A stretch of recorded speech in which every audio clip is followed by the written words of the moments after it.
হামলার অর্থ হলো গণতান্ত্রিক অভিযাত্রাকে নস্যাৎ করার চক্রান্ত। হাদির ওপরে হামলার অর্থ হচ্ছে আগামী দিনের নির্বাচনকে বানচাল করার চক্রান্ত। সন্ত্রাসীদের রাস্তা ভেঙে দাও, ঘুরিয়ে দাও।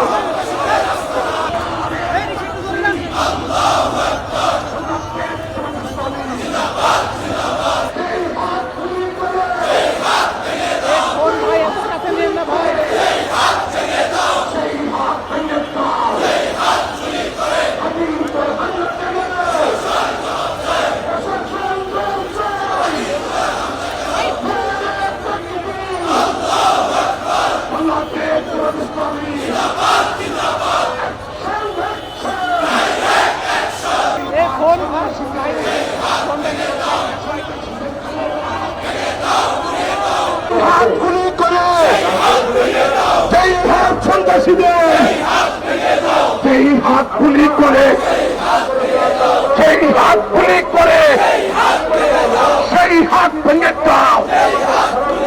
যেই হাত সন্ত্রাসীদের, সেই হাত ভেঙে দাও।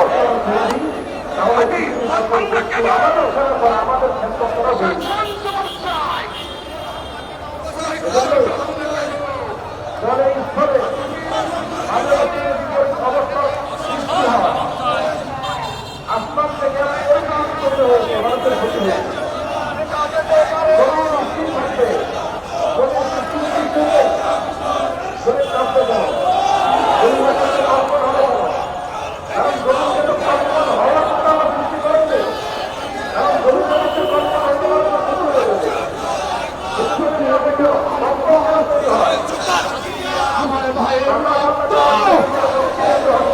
পিতা যেতে পারে না, অপ্রিয়চিত রক্ত রক্তের বন্যায় বাংলাদেশ ইসলামী জিন্দাবাদ, জিন্দাবাদ। হাদি ভাইয়ের উপরে হামলা কেন? হাদি ভাইয়ের উপরে হামলা কেন?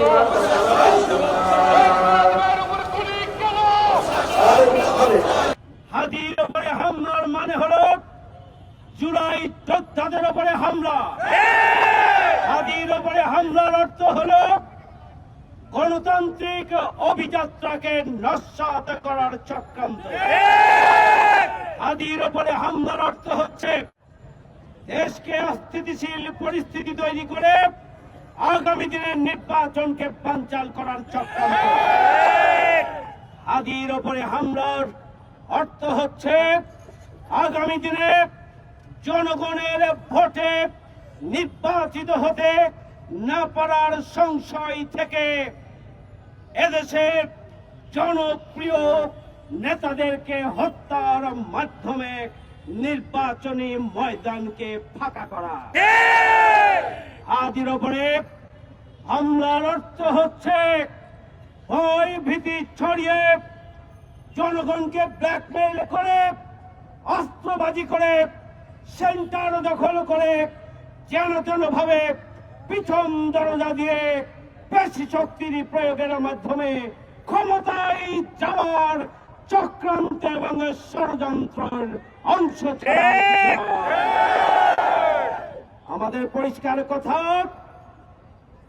এই সমস্ত হত্যা প্রচেষ্টার মাধ্যমে গণতন্ত্র প্রেমিক জনগণকে স্তব্ধ করা যাবে না। ইস্পাত কঠিন ঐক্যবদ্ধ হয়ে গণতান্ত্রিক অভিযাত্রাকে সুষ্ঠু নির্বাচনের মাধ্যমে সফল করার জন্য এদেশের 18 কোটি মানুষকে পাহারাদারির ভূমিকা অবতীর্ণ হতে হবে। 18 কোটি মানুষকে এগিয়ে আসতে হবে। 18 কোটি মানুষকে ঐক্যবদ্ধতার পাশাপাশি জাগ্রত থেকেই জনগণের দুষ্পন্দের প্রতিহত করার জন্য আমাদেরকে ভূমিকা পালন করতে হবে।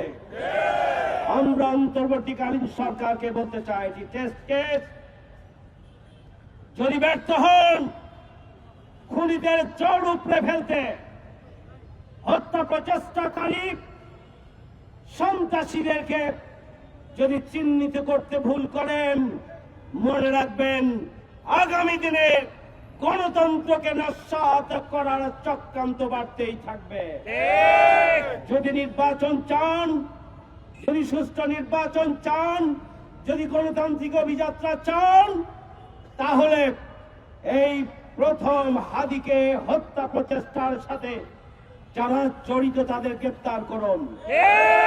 যারা গডফাদার পরিকল্পনাকারী তাদেরকে গ্রেপ্তার করুন। দেশের জনগণের সামনে মুখোশ উন্মোচন করুন। দ্বিতীয় কোন ঘটনা যেন সংঘটিত হতে না পারে, সেই ব্যাপারে আপনারা আপনাদের তৎপরতা এবং ভূমিকার মাধ্যমে জনগণকে আশ্বস্ত করুন। না হলে বাংলাদেশের জনগণ জুলাই গণঅভ্যুত্থানের মধ্য দিয়ে যেভাবে দ্বিতীয় স্বাধীনতা ছিনিয়ে এনেছে, প্রয়োজন হলে তৃতীয় বিপ্লবের মাধ্যমে আগামী দিনে বাংলাদেশকে সন্ত্রাসী মুক্ত করা হবে ইনশাআল্লাহ। আল্লাহ রাব্বুল আলামিন আমাদের প্রিয় জুলাই যোদ্ধা হাজীকে আল্লাহ রাব্বুল আলামিন যেন দ্রুতই সুস্থতার সাথে আবারও আমাদের মাঝে গণতান্ত্রিক আন্দোলনে ফিরে আসার তৌফিক যেন দান করেন।